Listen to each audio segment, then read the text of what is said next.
Hello student, welcome in human right class. आज की इस कक्षा में मैं मानव अधिकार से रिलेटेड जो मूवमेंट भारत में हुए थे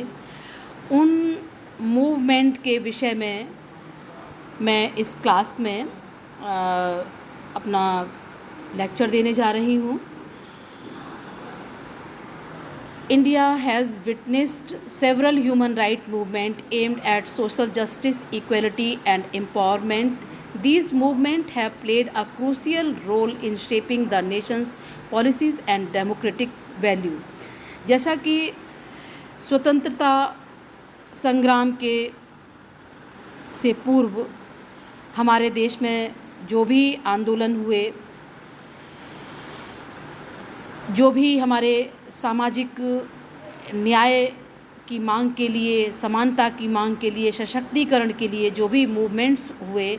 उन्होंने भारत की जो नीति है और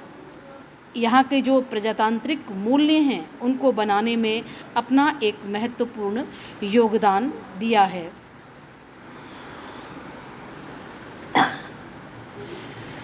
इंडिपेंडेंस मूवमेंट, जिसको कि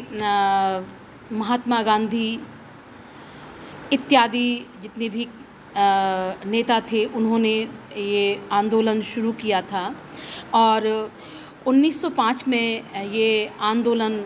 जो है महात्मा गांधी की अगुवाई में हुआ, जिसको कि हम स्वदेशी आंदोलन बोलते हैं। इसके अंतर्गत जो है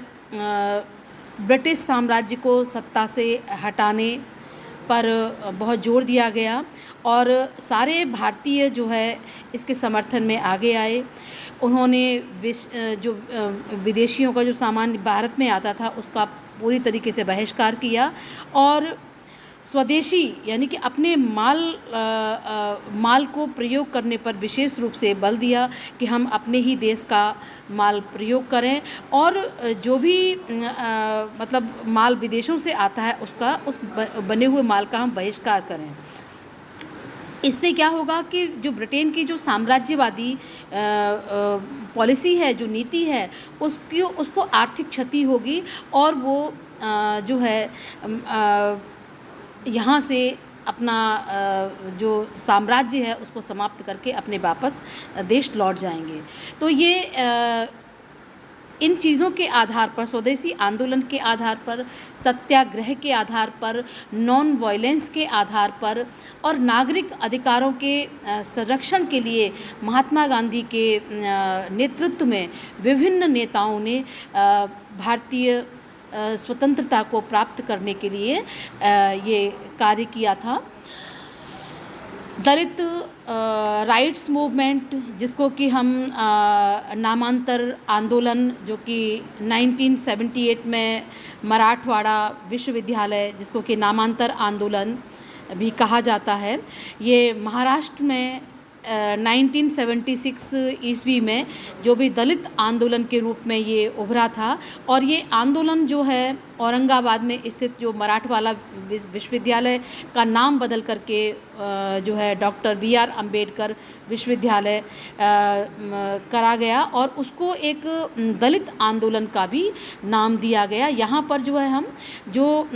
शेड्यूल कास्ट, शेड्यूल ट्राइब, जो हमारी जो जातियाँ थीं उनके उत्थान के लिए भीमराव अम्बेडकर ने दलित राइट मूवमेंट चलाया, जो कि बहुत हद तक सफल हुआ और इन्होंने संविधान में ऐसे प्रोविज़न्स किए जिससे कि दलितों को को मतलब नौकरियों में आरक्षण की भी इन्होंने बात की। तो ये दलित राइट मूवमेंट के कारण ही सब कुछ संभव हो पाया। इसके बाद में एक अगला जो मूवमेंट था जो कि 1970s के दशक में शुरू हुआ था और 1973 में जो है इसको चिपको आंदोलन के रूप में कहा गया। इसमें चांदनी प्रसाद भट्ट, सुंदरलाल बहुगुणा ने इस आंदोलन की शुरुआत की थी। इस आंदोलन में जो पेड़ों को काटने से रोकना था, उसके लिए जो ग्रामवासी थे वो पेड़ों से चिपक करके उनकी कटाई का विरोध करते थे। चिपको आंदोलन एक पर्यावरण रक्षा का आंदोलन था। ये भारत के उत्तराखंड राज्य में किसानों ने वृक्षों की कटाई का विरोध करने के लिए ये आंदोलन किया था। वे राज्य के वन विभाग के जो भी ठेकेदारों के द्वारा वनों की कटाई का विरोध इसके द्वारा किया जाता था और उन पर अपना जो कि ये परंपरागत अधिकार जमा रहे थे कि ये हमारे वृक्ष हैं। तो परंपरागत अधिकार को इस चिपको आंदोलन के माध्यम से समाप्त करने का प्रयास किया गया और इससे पर्यावरण संरक्षण को भी बहुत पर्यावरण का संरक्षण भी इस चिपको मूवमेंट के माध्यम से हो सका। अगला आंदोलन जो है वो है नर्मदा बचाओ आंदोलन, जो कि 1985 में इस परियोजना के लिए विश्व बैंक ने 450 करोड़ डॉलर का लोन देने की घोषणा की थी। सरकार के अनुसार इस परियोजना से मध्य प्रदेश, गुजरात, राजस्थान के जो भी सूखाग्रस्त क्षेत्र थे उनसे 2.27 करोड़ हेक्टेयर भूमि की सिंचाई के लिए जल प्राप्त होता, बिजली का निर्माण होता और पीने के लिए पानी भी मिलता और इससे बाढ़ को रोका जा सकेगा। नर्मदा नदी के पास बड़ी संख्या में बांधों के विपरीत होने के खिलाफ ये विचार व्यक्त करने के लिए जो आदिवासी किसान थे उन्होंने नर्मदा बचाओ आंदोलन की शुरुआत की थी, जिससे कि मतलब नदियों के ऊपर जो डैम्स बनाए जा रहे थे उनको रोकने का काम इस ट्राइबल और रूरल कम्युनिटी के द्वारा किया गया। LGBTQ राइट मूवमेंट, इंडियाज़ जो लेस्बियन सोसाइटी है, गे हैं, होमोसेक्सुअल सोसाइटी है, तो इन्होंने भी अपने अधिकारों के लिए 20वीं शताब्दी में आंदोलन की शुरुआत की थी और इन्होंने अपने लिए इक्वल राइट्स की मांग की कि हमारी भी मतलब समाज में स्वीकृति हो और हमको भी शिक्षा का, पढ़ाई का, नौकरी का ये अधिकार हमको दिए जाएं। Right to information, RTI movement, इस मूवमेंट के माध्यम से, RTI के माध्यम से ये जो RTI है, इंफॉर्मेशन एक्ट जो है 2005, इसके द्वारा जनता जो है, आम जनता को ये पूरा अधिकार होता है कि भारतीय संविधान के द्वारा जिस हमने सरकार को चुना है या वो किस प्रकार कार्य कर रही है, सरकार की जो जनता की जो मतलब टैक्स के रूप में जो इनकम गवर्नमेंट लेती है उसका वो कहाँ किस रूप में खर्च कर रही है, जनता को ये जानने का अधिकार है वो, और इस सूचना के अधिकार के माध्यम से वो ट्रांसपेरेंसी, अकाउंटेबिलिटी के लिए गवर्नमेंट से डिमांड कर सकता है कि वो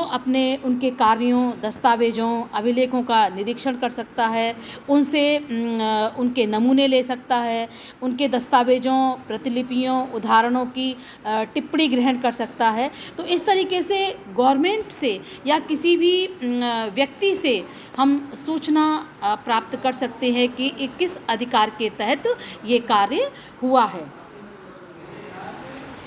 Human rights movement in India have shaped the country's democracy, ensuring justice, equality, dignity for all. They continue to inspire